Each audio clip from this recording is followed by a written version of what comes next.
kita itu menerima sakit hati, menerima toksin dari orang lain, kita itu tergolong sebagai orang-orang yang wal kadhiminal ghaidha wal afina 'anin nas.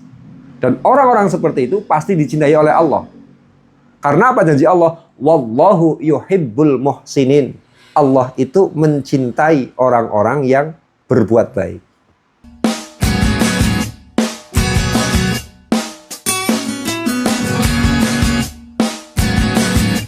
Assalamualaikum warahmatullahi wabarakatuh. Waalaikumsalam warahmatullahi wabarakatuh. Salam jumpa, salam prosperity. Kita ketemu di channel saya, Muhammad Nurul Banan. Kali ini saya akan membicarakan tentang luka-luka emosi itu akan meleletkan muatan rezeki kita. Luka emosi itu kan banyak. Kadangkala luka itu dibikin oleh diri kita sendiri. Kadangkala juga dibikin oleh orang lain. Maka saya kerap menyampaikan di quotes-quotes pendek saya, adakan di Facebook, juga lewat konten-konten pendek. Saya kerap menyampaikan bahwa kita itu kadangkala kita sudah berusaha baik kepada orang lain. Tapi ternyata orang lain belum tentu baik sama kita. Ini repotnya. Kita sudah berusaha baik, tapi orang lain belum tentu baik sama kita. Kita sudah menghargai kepada orang lain, tapi belum tentu orang yang kita hargai adalah orang yang menghargai kepada kita. Demikian pula sebaliknya, orang lain sudah baik sama kita, belum tentu kita baik sama dia. Orang lain sudah menghargai kita, belum tentu kita menghargai dia. Karena ini ketika orang lain itu membenci sama kita, padahal kita itu mencintainya. Ketika orang lain merendahkan kita, padahal kita menghargainya, ini terjadi luka. Maka hidup ini ya, kita nggak cuma belajar untuk berbuat baik kok. Tapi kita juga harus bisa belajar untuk berkelahi. Persoalannya apa? Itu kita sudah baik sama orang, belum tentu orang lain baik sama kita. Ya kita harus berani kelahi dong. Maka kehidupan mau nggak mau, adil nggak adil, baik nggak baik, kita harus belajar kelahi juga. Assalamualaikum warahmatullahi wabarakatuh. Mohon maaf, saya jeda sebentar materi kontennya. Mohon izin untuk kasih informasi. Insya Allah saya membuka kelas training Servo Prosperity Batch 12 di tanggal 27 Juli 2025. Kelas training Servo Prosperity adalah kelas training spiritual finansial melalui basic need. Di kelas ini selama lebih dari 20 hari Anda akan saya mentori untuk memahami sistem Servo Prosperity alam semesta untuk meningkatkan finansial Anda. Segera daftar dengan klik link di deskripsi video. Lalu luka emosi itu kalau memang kita yang membuat, itu sih memang karmanya juga kita menerimanya sendiri. Saya nggak ingin membahas. Yang ingin saya bahas itu adalah luka yang dibuat oleh orang lain kepada kita. Nah ya kan, kita sedang berkendara. Bisa jadi karena kita menabrak, itu adalah kesalahan kita. Tapi kan juga kita nggak berbuat salah apa-apa, kita tiba-tiba ditabrak dari belakang. Ditabrak dari samping, diserempet. Itu sah-sah saja terjadi kan? Maka kehidupan ini lukanya itu kadang-kala bukan dosa kita kok. Tapi adalah dosa yang dibuat oleh orang lain, kemudian kita yang menjadi korban. Nah, ketika kita menjadi korban dari luka orang lain ini membekas. Lukanya itu membekas. Nah sekarang coba kita bisa ngasih gambaran. Kalau mobil dalam keadaan penuh luka, diajak jalan, nyaman nggak? Enggak. Itu baru lukanya itu luka kecil. Sebatas AC rusak, sebatas spion hancur. Kayak gitu loh. Sebatas ban kempes. Itu saja sudah tidak memberikan kenyamanan. Nah kalau lukanya luka gede, remblong. Jadi mobil kalau penuh luka itu jalannya itu pasti nggak presisi. Kayak gitu loh. Produktivitasnya itu pasti berkurang. Nggak nyaman sama sekali. Berarti kan itu mengganggu rezeki kita kan? Iya. Itu. Dan sekarang kalau tubuh kita kerja, kita berdoa kepada Allah, kita mencari rezeki, kita mencari kemapanan, tapi ternyata hati kita penuh luka. Sudah, gambarannya seperti mobil yang bobrok tadi itu loh. Gambarnya seperti mobil yang bobrok itu. Padahal salah satu tanda-tanda orang yang dimampukan oleh Allah untuk hidupnya itu penuh dengan kesejahteraan, hidupnya itu penuh dengan kemajuan, itu ciri-cirinya jelas. Yang pertama, alladzina yunfiquna fis sarra'i wad dharra. Orang-orang yang tetap membelanjakan hartanya fis sarra'i wad dharra, dalam keadaan lapang maupun keadaan sempit. Punya uang ya, dia happy membelanjakan harta. Belanjakan harta kan ya bisa buat belanja, bisa juga buat sedekah, bisa juga buat nafkah. Itu semuanya kategori membelanjakan harta. Fis sarra'i wad dharra, dalam keadaan lapang maupun keadaan sempit. Lah biasanya kita kalau lapang iya, pas sempit mau nggak mau ngirit kan? Iya. Mau nggak mau hitung kayak gitu loh. Maka saya itu kalau dalam keadaan sempit itu ya berusaha keras happy melepaskan uang. Berusaha keras untuk bahagia melepaskan uang. Berusaha keras untuk disiplin membayar. Jangan sampai ada yang tertunda. Kenapa saya itu berusaha untuk disiplin membayar, malah ketika saya dalam keadaan sempit, cepat, cekat-ceket membayar, sat-set membayar. Karena kalau orang dalam keadaan sempit, itu jebakannya adalah jebakan pelit. Jebakannya itu adalah bakhil. Sementara orang bakhil ancamannya, wa amma man bakhila wastaghna wa kadzdzaba bil husna fasanu yassiruhu lil usra. Termasuk orang yang wa amma man bakhila, orang-orang yang bakhil, maka fasanu yassiruhu lil usra. Dia itu akan dimudahkan ke dalam kesempitan. Jadi kalau dalam keadaan sempit kok kita tidak sat-set membayar, kita terjebak bakhil.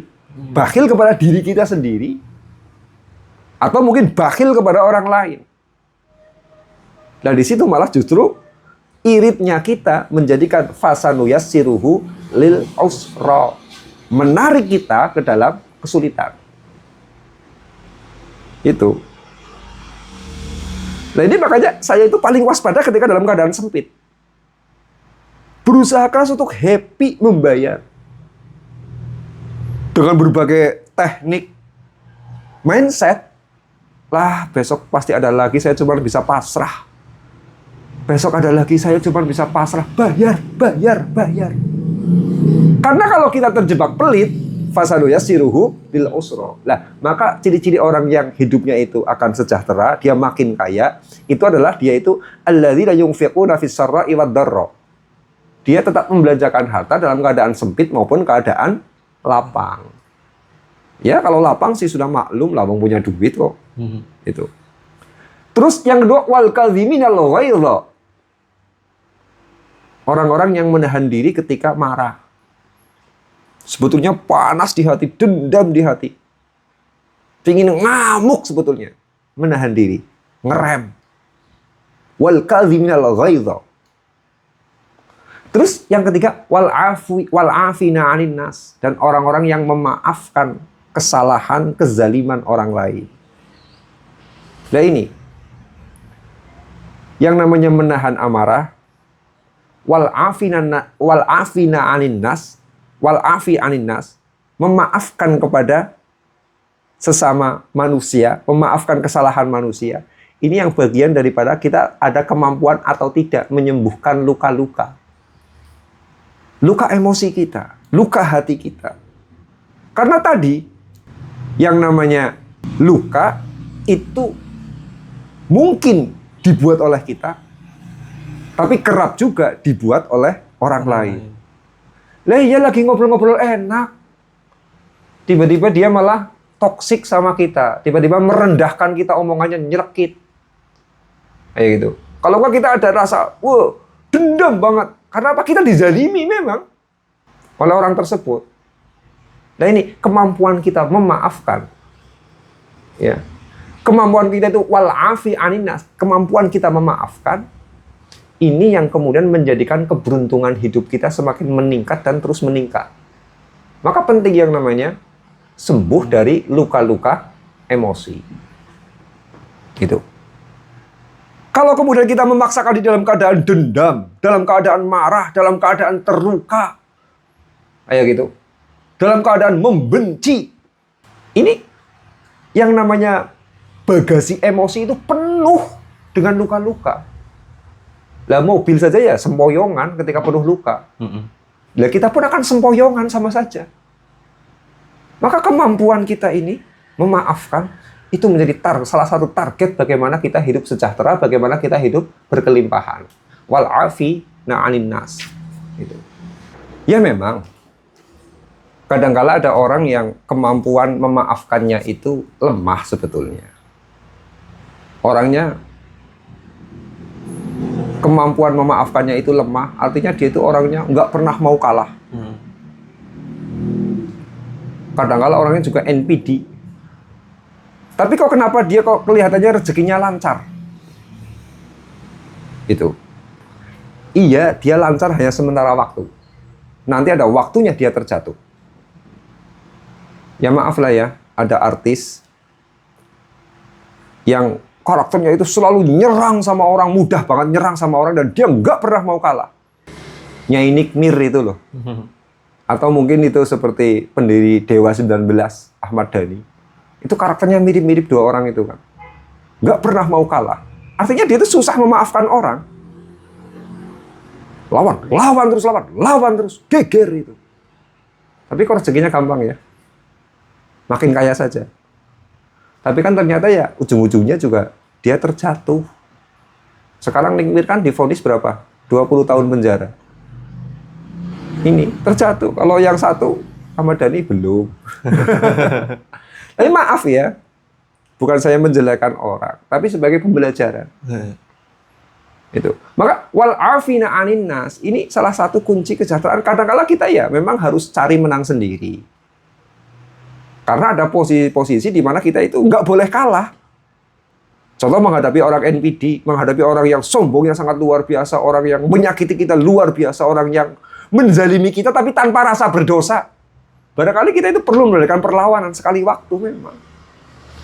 Tapi kalau terus-terusan seperti itu dengan siapa saja nggak mau kalah, ini yang namanya orang-orang yang penuh al-ghaidha.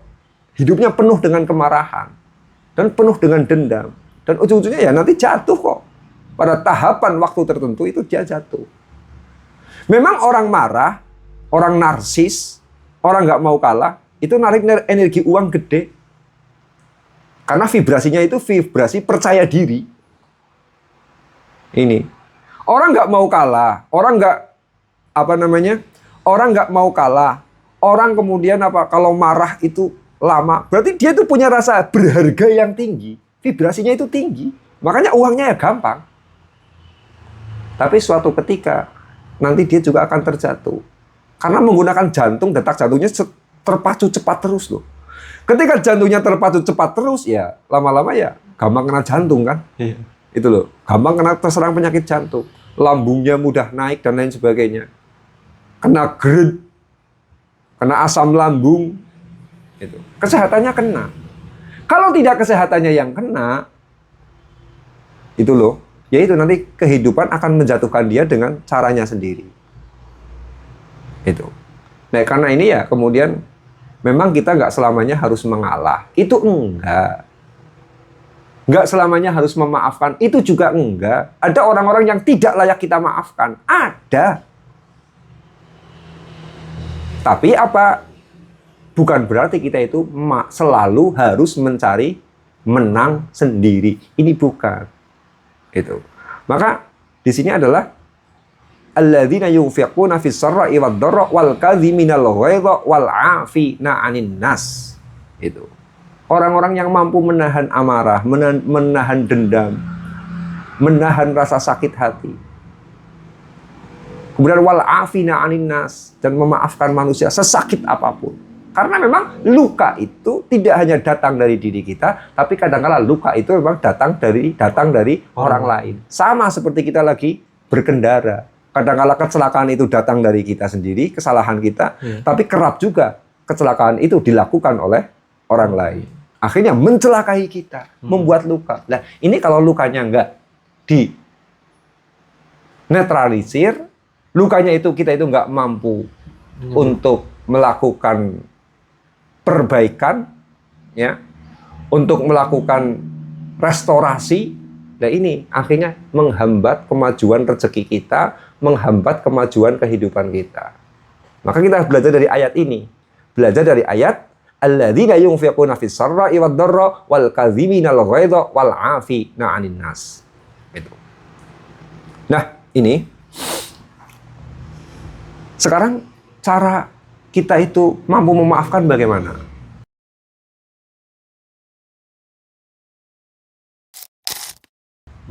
Ini sih caranya memang saya sendiri yang melakukan. Saya sendiri yang mempraktekkan. Karena ya nggak ada manusia yang nggak dilukai oleh orang lain, nggak ada. Termasuk saya juga. Aduh. Ya. Luka-lukanya yang dilakukan oleh orang lain banyak banget. Ada apa-apa enggak. Tiba-tiba direndahkan orang. Ada orang ngomong nyelekit, ada apa-apa enggak tiba-tiba dicaci maki sama orang. Bahkan sedekah membantu orang, tiba-tiba difitnah sama orang yang saya kasih sedekah. Kan asem. Kalau enggak asu. Ini. Saya ini ya belajar dari diri saya sendiri apa yang saya lakukan. Itu. Yang pertama, yang menjadikan kita itu makin terluka, makin menganga, itu ketika mental kita adalah mental victim, mental kita korban.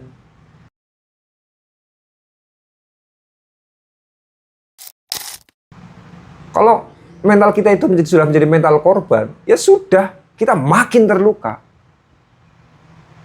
Orang kok menghina saya banget, luka sekali. Ini mentalnya korban. Lah, cara pertama supaya kita itu tidak marah adalah kita harus bermental wisdom. Bermental hikmah.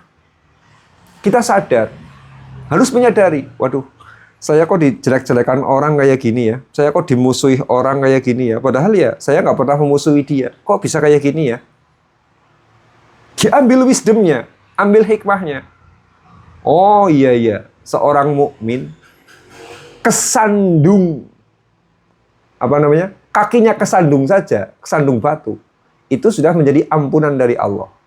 Berarti ketika kita itu didatangkan orang-orang toksik dalam kehidupan kita, orang-orang yang menyakiti kita, kita sadar, oh, saya sedang dibersihkan energinya oleh Allah. Saya sedang disapu oleh Allah biar bersih. Itu. Akhirnya apa? Kalau kita sadar bahwa saya sedang dibersihkan oleh Allah, ya akhirnya kita bahagia kok. Ini yang pertama. Kita bahagia jadinya. Jadi ya malah saya sendiri kadang, alhamdulillah, saya lagi disapu, saya lagi dibersihin energinya. Bersih nih rumah saya. Bahagia. Kadang kan saya menganalogikan seperti santri saya yang sedang nyapu di rumah. Pagi-pagi sedang bersih-bersih, buangin sampah. Oh, dia menghina saya ya. Menghina saya. Oh, berarti saya sama seperti rumah saya ini. Sedang disapu oleh Allah. Akhirnya, alhamdulillah ya Allah. Kadang kok saya jadi gila ya, kok bersyukur karena dihina orang. Ini yang pertama, kita sadar dengan wisdom. Itu. Terus yang kedua, yang menjadikan kita itu terus menyala dendamnya, marahnya, sakitnya terus menyala.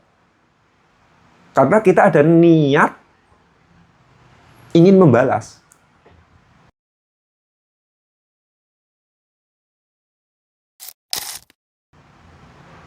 Kita ada niat nggak ingin kalah.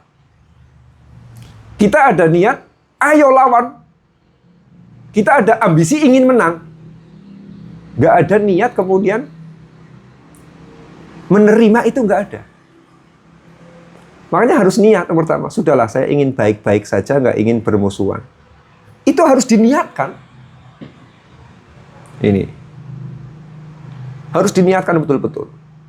Jadi niat ingin baik. Bukan niat ingin membalas. Kalau kita sudah niat ingin baik, itu nanti hati kita mampu menerima kok, sesakit apapun keadaan itu. Jadi yang pertama mentalnya adalah mental wisdom. Yang kedua, niat ingin baik. Bukan niat ingin membalas, bukan niat ingin menyala, itu tidak. Ini niat. Itu yang nanti akan mengarahkan. Terus yang ketiga, bagaimanapun disakiti ya sakit. Iya. Pasti ada traumatik. Karena traumatik ya kita nggak pingin dekat. Iya kan? Iya, masa iya tangan kita baru kebacok, kemudian kita malah mendekat sama golok yang membacok kita. Nggak mungkin lah. Pasti kita akan menjauh. Nah ini makanya yang ketiga adalah ambil jarak dengan orang yang menyakiti kita sesuai dengan kadar sakitnya.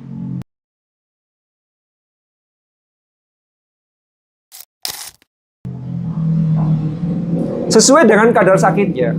Kadang-kala ada yang cuman sekedar toksik, cuman sekedar merendahkan. Ada juga yang menghina, ada juga yang memusuhi, ada juga yang kemudian menyerang kita. Ada juga yang menjatuhkan kita. Ada yang sengaja ngirim santet sama kita. Macam-macam itu loh. Nah ini ambil jarak sesuai dengan kebutuhannya. Lihat kadar kejahatannya itu. Kadar sakitnya sampai seberapa. Kalau memang betul-betul sakit, ya jangan dekat dulu. Bukan kita memutus silaturahim. Tapi biar kita sembuh. Karena bagaimanapun dekat dengan orang yang menyakiti kita, itu betul-betul kita makin terbakar. Dan malas, ketemu aja malas kok energinya. Ya sudah, ambil jarak saja. Itu. Sesudah niat baik, kemudian kita mengambil jarak. Sesuai dengan kadar sakitnya ini. Kemudian yang keempat, ini kunci lagi. Jangan dipikir.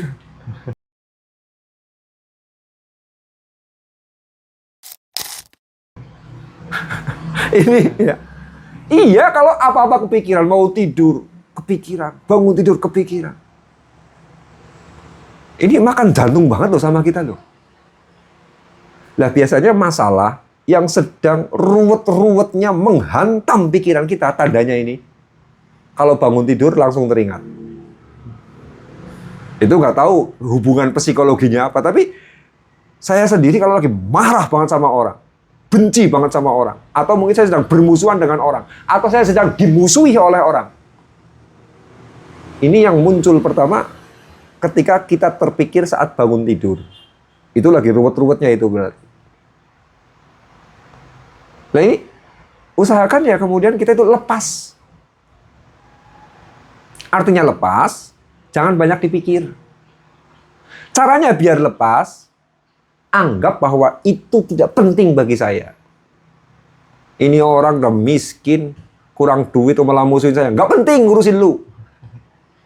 Kayak gitu loh. Anggap tidak penting. Ambil jarak, kemudian tidak penting. Anggap tidak penting. Apa sih untungnya ngurusin lu? Pikir juga enggak. Bodoh amat. Anggap itu orang yang menyakiti itu enggak penting bagi kita. Ini mending menjadikan mental kita itu tetap kuat. Ini. Terus yang kelima ya. Iya. Serahkan harga diri kita kepada Allah.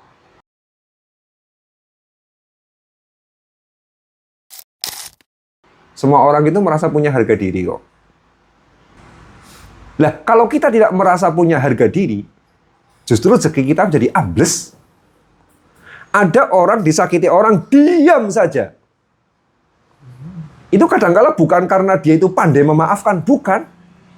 Tapi karena dia orang yang tidak sadar dengan harga dirinya, direndahkan, diam saja. Disakiti, diam saja.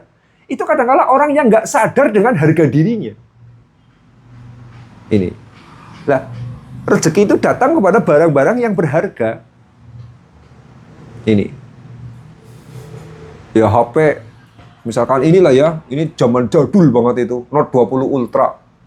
Itu dulu termasuk HP mahal waktu awal saya beli, sekitar berapa tahun yang lalu gitu ya. Ini harganya mahal karena berharga. Nah, maka orang yang tidak menemukan rasa berharga, itu rezekinya jadi seret. Nah, ketika kita itu direndahkan oleh orang, disakiti oleh orang, itu menunjukkan bahwa harga diri kita sebetulnya sedang dicabik, sedang diinjak-injak. Kayak gitu. Tapi kalau kita melawan, artinya kita itu ngamuk-ngamuk, kita penuh dengan dendam. Kayak gitu ya. Ini akhirnya kita juga yang celaka. Karena apa? Dadanya penuh dengan bara. Ini. Dadanya penuh dengan api, meluap-luap lah. Ya kita kebakar sendirilah.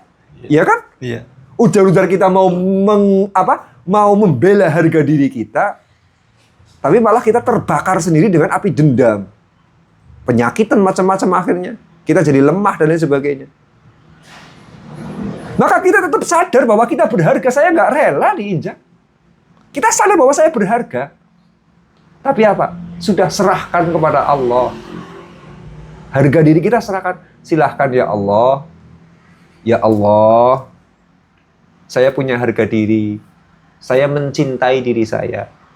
Tapi kali ini engkau sedang berkehendak menjadikan harga diri saya diinjak, diambil oleh orang.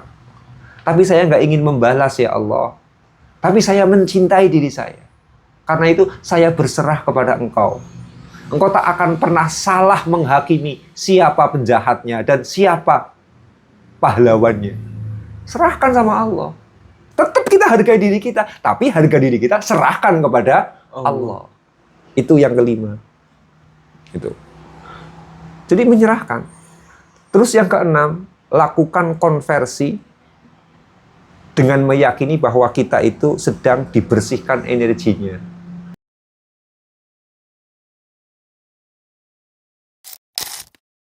Lakukan konversi energi.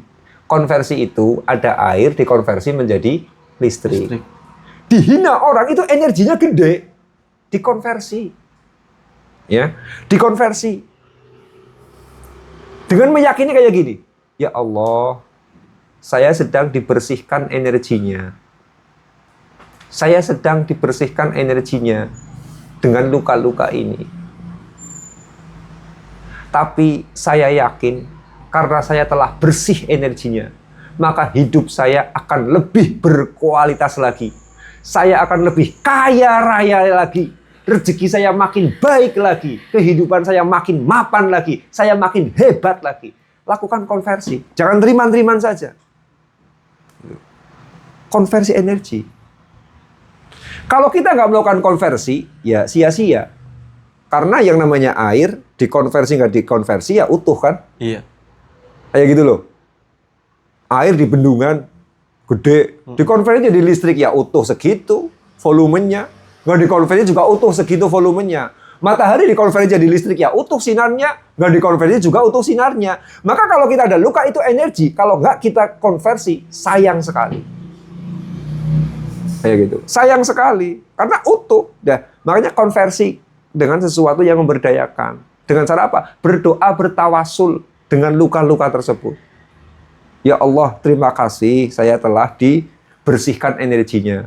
Berarti saya akan lebih berkualitas lagi, rezeki saya makin banyak, anak-anak saya makin soleh, saya semakin sejahtera dunia akhirat, dan seterusnya. Konversi. Itu. Yang ketujuh, supaya kita itu mudah untuk wal'afina anin nas. Kita mudah memaafkan rasa sakit dari luka-luka emosi kita. Itu kita harus fokus ke pengembangan hidup kita sendiri.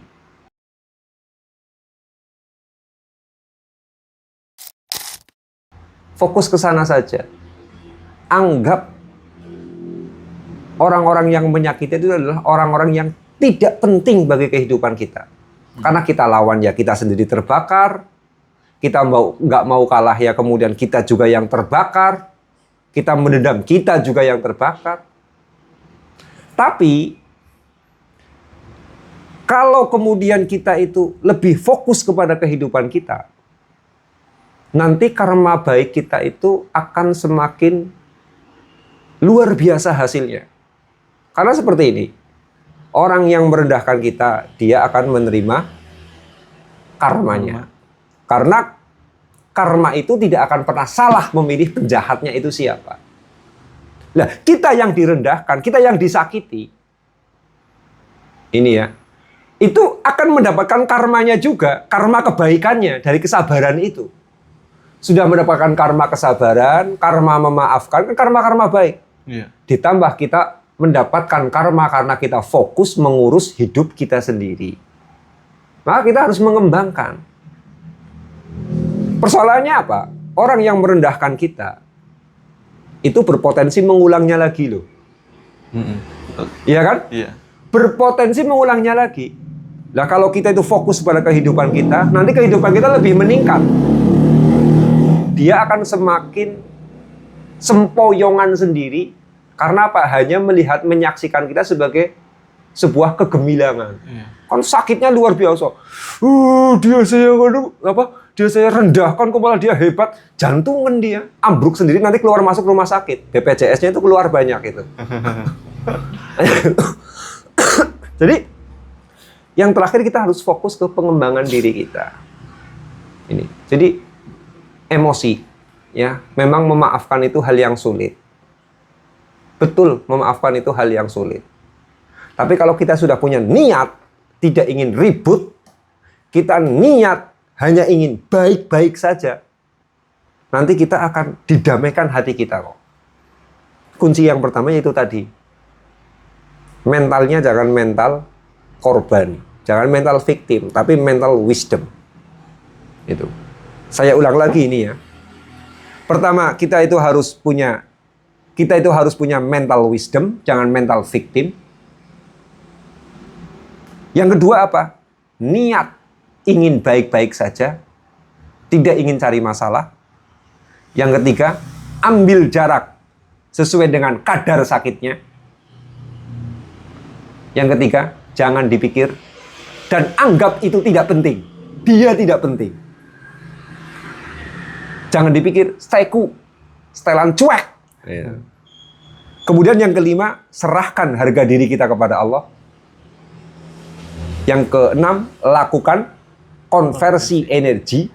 Energi sakit hatinya dikonversi dengan kelimpahan. Yang ketujuh, tetap fokus ke pengembangan hidup sendiri. Ini dengan kita itu menerima sakit hati, menerima toksin dari orang lain, kita itu tergolong sebagai orang-orang yang wal kaziminal ghaidha wal afina 'anin nas. Dan orang-orang seperti itu pasti dicintai oleh Allah. Karena apa janji Allah? Wallahu yuhibbul muhsinin. Allah itu mencintai orang-orang yang berbuat baik. Gitu. Nanti kita dicintai oleh Allah. Lah kalau kita sudah dicintai oleh Allah, lah yang dicintai lah, tahu sendiri kan? Iya.